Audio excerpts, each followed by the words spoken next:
It's a very large exercise, which has two main objectives. First, train our maritime forces, but at the same time, validate the competency, the skills of the Turkish maritime headquarters. It takes into account a lot of command and control concerns, but as well it involves a lot of forces for many NATO nations.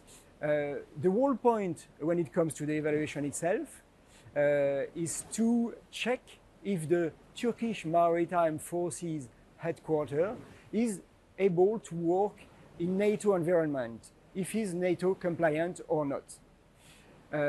When this headquarters will be validated, they will be in charge of the NRF 23 and will command at sea for a whole year. This NATO response force consists of 4 main groups, plus additional forces if necessary.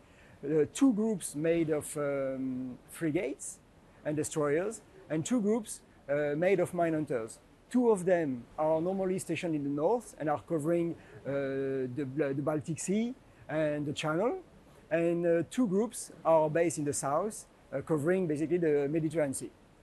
Yeah, we're doing Dynamic Mariner, which is the biggest maritime exercise that happens every year, and this time it's off the Turkish coast with Turkish Marfor. The first time the Turks have created a prospective HRFM, the High Readiness Command to go and deploy at short notice, which they'll be on call in 2023 to do.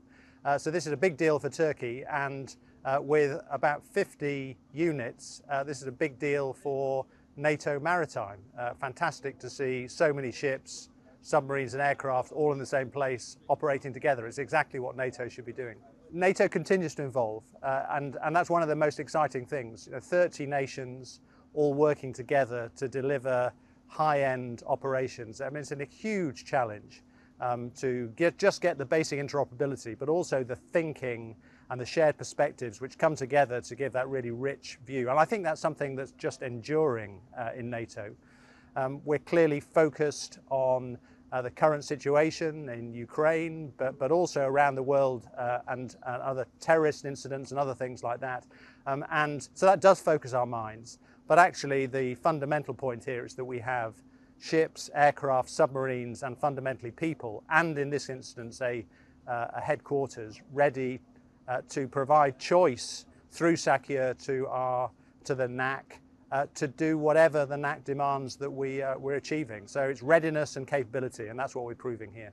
Turkish Navy, having a substantial experience and presence throughout the Mediterranean Sea, has already been contributing to NATO operations and tasks such as standing naval forces and Operation Sea Guardian.